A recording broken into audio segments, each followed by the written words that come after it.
Bom, e vamos continuar falando sobre o mercado de trabalho formal com o professor Hélio Zberstein, professor da Faculdade de Economia e Administração da USP, especialista em relações do trabalho. Professor Hélio, boa tarde. Boa tarde, Denise. Bem, professor Hélio, mais um saldo positivo, 184 mil vagas, no dia que entra em vigor também novamente o BEM, que é o Programa de Preservação do Emprego e da Renda. Em várias ocasiões o senhor já ressaltou a importância desse programa, mas como é que o senhor avalia essa retomada do emprego formal? Muitos analistas têm chamado a atenção que houve mudanças aí em relação aos critérios do CAGED para a aferição dessa geração e preservação das vagas, o que não permite comparações com os anos anteriores. Mas nós temos sim uma performance melhor nos últimos meses, não é? Sem dúvida, Denise. O resultado desse mês é para ser comemorado, quase 200 mil novas vagas. Se a gente comparar com um ano atrás, março de 2020, nós tivemos menos 207 mil vagas, Denise. Então, um ano atrás, começo da pandemia, a gente estava entrando no desastre. E agora a gente está no azul, né? A gente entrou no vermelho e agora a gente está no azul. Mas uma luzinha amarela está acesa, Denise. A gente tem que comemorar, mas tem que olhar criticamente para os números que foram apresentados. Nos últimos meses, o que a gente tinha visto? A gente via que os desligamentos estavam cada vez menos, quer dizer, estava diminuindo a quantidade de desligamentos. E, ao mesmo tempo, estava acelerando a quantidade de admissões. Por isso que o saldo não só era positivo, mas era crescente. E a gente chegou a resultados magníficos até o mês passado, até o mês de fevereiro. Mas, em março, o que aconteceu? Os desligamentos cresceram 6,2%, e as admissões diminuíram 7,4% em relação ao mês anterior. Qual foi o resultado disso? Não foi um saldo negativo ainda, mas o saldo positivo encurtou. Só 180 mil. Provavelmente no mês de abril, que nós estamos vivendo, e a gente vai ter o dado daqui a um mês, a gente vai estar próximo de zero. Infelizmente, os números estão mostrando essa tendência. E professor, eu queria fazer uma observação em relação ao programa de preservação do emprego e da renda, que ainda tinha um contingente aí com estabilidade de emprego, né? Um contingente importante que talvez tenha evitado demissões. Exatamente, e ainda tem. Nós temos ainda perto de 3 milhões de trabalhadores no mês de março com estabilidade.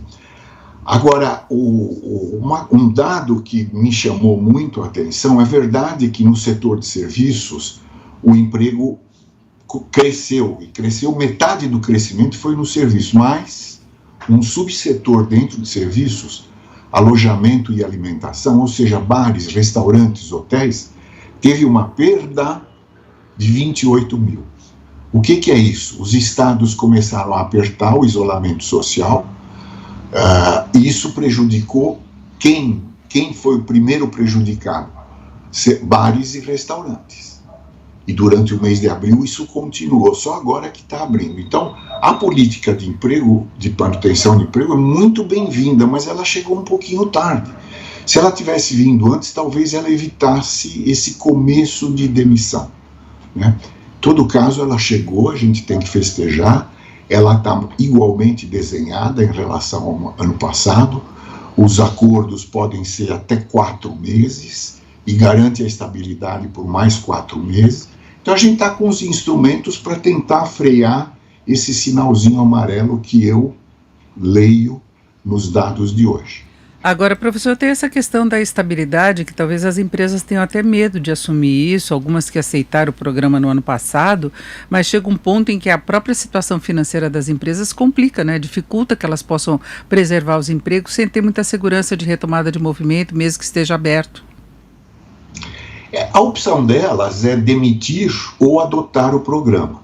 Se elas demitirem, elas vão ter uma despesa grande. Quando você demite, você tem que dar o aviso prévio, tem que pagar proporcionalmente as férias e o 13º, isso você vai pagar lá na frente, você tem que antecipar esse pagamento. E tem a multa de 40% do fundo de garantia. Então, o ato de demitir implica imediatamente numa despesa. E o ato de aderir à política implica numa redução de despesa. E quem sabe o empresário está vendo daqui 4 meses a coisa melhorar, que deve melhorar, porque a vacina nesse período vai fazer o efeito. Ela já está fazendo o efeito, né? E então, na esperança de que as coisas melhorem, eu acho que vai haver uma grande adesão ao programa, como houve no ano passado. Agora, professora, tem uma vantagem também que vem junto com esse programa de preservação do emprego e da renda, que pode dar um fôlego para as empresas, elas poderem suspender os depósitos do fundo de garantia, não é? Isso independentemente de acordo. Pois é, então veja, a despesa com cada empregado vai diminuir. Se ela mantiver, ela tem uma despesa menor.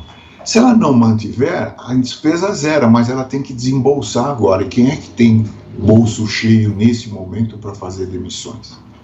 Agora, professor, para quem está nos ouvindo, querendo entender bem, o senhor sempre ressaltou que esse programa pode trazer até um aumento da renda para aqueles que ganham menos.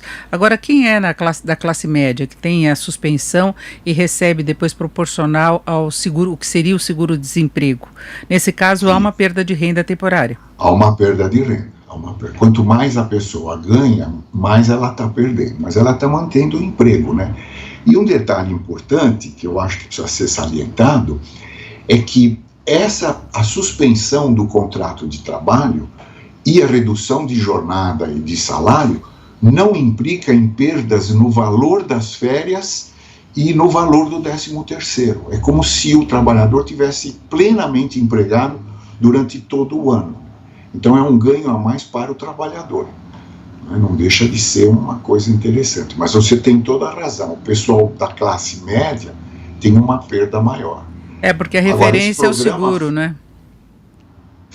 Porque o seguro também não cresce com a renda. O seguro tem um limite, o seguro-desemprego.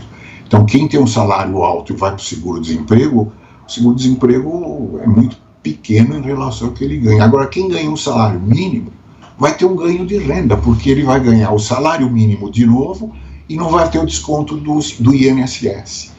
Né? Quem ganha um salário mínimo e meio, praticamente não tem desconto. Eu fiz as contas no ano passado, inclusive o Diese fez as mesmas contas, e está claro, esse programa beneficia todos, porque mantém o emprego, e em termos de manutenção de renda, ele está voltado especialmente para quem ganha até 2 salários mínimos.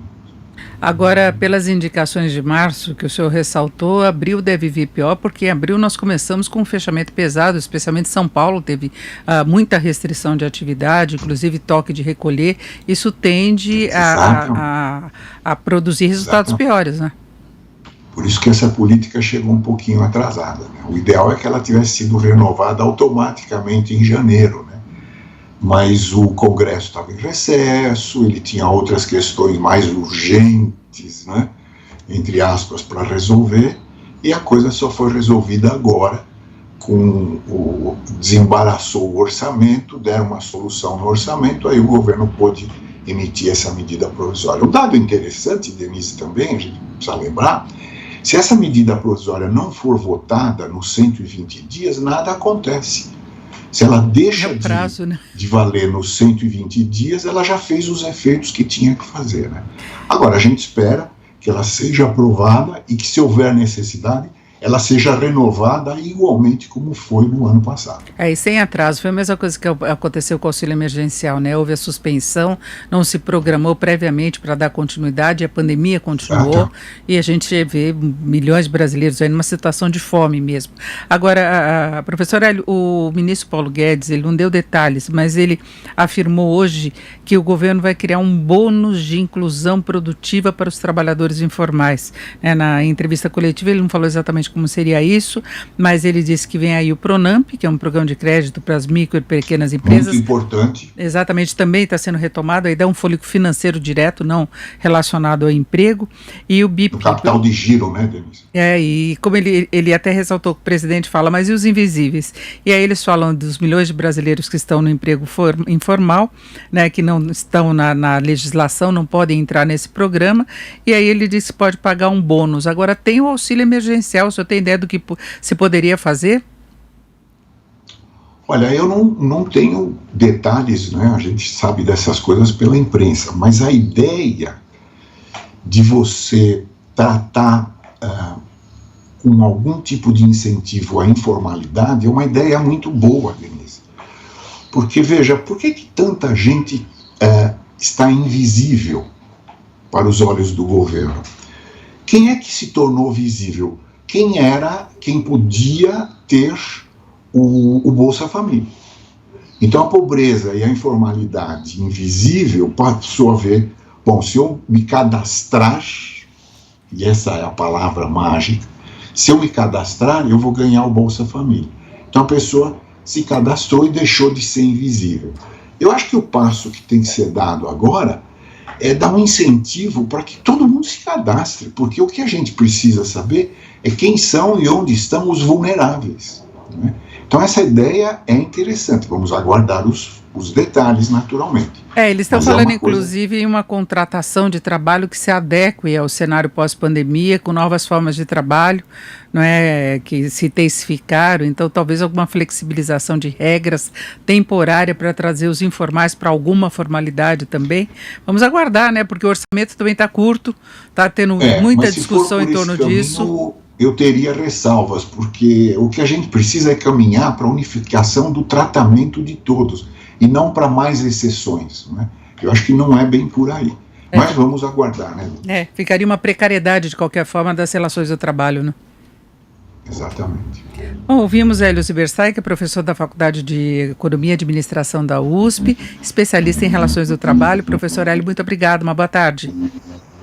Boa tarde, é sempre um prazer estar aqui com vocês.